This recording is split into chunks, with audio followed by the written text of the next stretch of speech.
So ನಮಸ್ಕಾರ ಸ್ನೇಹಿತರೆ, ಇದು ನಿಮ್ಮ ಎಂ ಕೆ ಪಯಣಿಗ. ಸೊ ನಾವು ಇವತ್ತು ಇದ್ದೀವಿ ದಾಬಸ್ಪೇಟೆಯಿಂದ 4 ಕಿಲೋಮೀಟರ್ ದೂರದಲ್ಲಿರೋ ವೆರಿ ಫೇಮಸ್ ಟೆಂಪಲ್.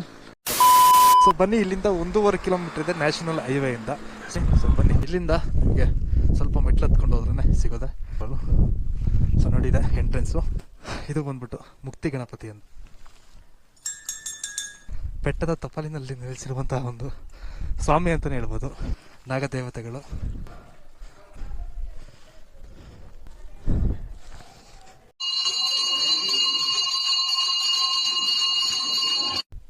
ಸಾವಿರಾರು ಕಾಲ ವರ್ಷದ ಒಂದು ಇತಿಹಾಸವುಳ್ಳ ಉದ್ದಾನ ವೀರಭದ್ರ ಸ್ವಾಮಿ ಟೆಂಪಲ್ ಇದು. ನಂದಿ ಮುಂದೆ ಕಾಣಿಸ್ತಾನಲ್ಲ ಅವರು, ಮರುಳ ಸಿದ್ದೇಶ್ವರ ಸ್ವಾಮಿ ಟೆಂಪಲ್ ಅಂತ. ಇದು ವಿಶ್ರಾಂತಿ ಸ್ಥಳನೂ ಇದೆ, ಸಕ್ಕತ್ತಾಗಿದೆ. ಸೊ ಸಖತ್ತು ಹಳೆಯ ಹಿಸ್ಟ್ರಿ ಅಂತಲೇ ಹೇಳ್ಬೋದು ಈ ಉದ್ದಾನ ವೀರಭದ್ರ ಸ್ವಾಮಿ. ಹಳೆ ನಿಜ್ಗಲ್ದ ಹತ್ರ ಇರೋದು. ಸೊ ನಮಗೆ ಇನ್ನೊಂದು ಕಾಣಿಸೋದು ಶಿಖರ ಬಸವಣ್ಣ ವೀರಭದ್ರ ಸ್ವಾಮಿ ಟೆಂಪಲಿಂದ ಬಂಡೆ ಹಾಸಿ ಹೋಗಬೇಕು. ಬನ್ನಿ ಹೋಗೋಣ. ಸೊ ಸ್ನೇಹಿತರೆ, ನೋಡ್ಕೋಬೋದು ಇದೊಂದು ವ್ಯೂ. ಸುತ್ತಮುತ್ತ ಇರೋ ಊರುಗಳಿಗೆ, ಮನೆಗಳಿಗೆ ಇದು ಒಂದು ಮನೆ ದೇವರು ಅಂತಲೇ ಹೇಳ್ಬೋದು. ಸೊ ನೀವೇನಾದರೂ ಒಂದೊಳ್ಳೆ ವೀಕೆಂಡ್ನ ಟೈಮ್ ಸ್ಪೆಂಡ್ ಮಾಡಬೇಕು ಅಂತ ಹೇಳಿದ್ರೆ ಸೊ ಬಂದು ವಿಸಿಟ್ ಮಾಡಿ. ಪಕ್ಕದಲ್ಲೇ ಒಂದು ನಿಜ್ಗಲ್ಲು, ಹಳೆ ನಿಜ್ಗಲ್ನ ಒಂದು ಕೆರೆ ನಿಮಗೆ ಕಾಣ್ಬೋದು ಸ್ನೇಹಿತರೆ, ನೋಡ್ಕೊಬೋದು.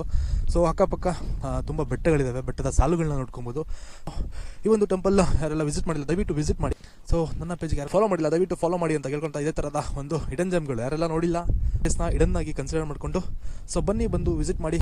ನಮ್ಮ ಕರ್ನಾಟಕದ ಇತಿಹಾಸಗಳನ್ನ ಪುಟಗಳನ್ನ ಇನ್ನೂ ತೆಗೆದು ನೋಡೋಣ. Bye take care all. ಜೈ ಕರ್ನಾಟಕ ಮಾತೆ. ಇಳಿಯೋತಿಗೆ ಮಾತ್ರ ಎಲ್ಲಿ ಜಾರಿ ಕುಂಡಿ ಹೊಡ್ಕೊತೀವಿ ಅಂತ.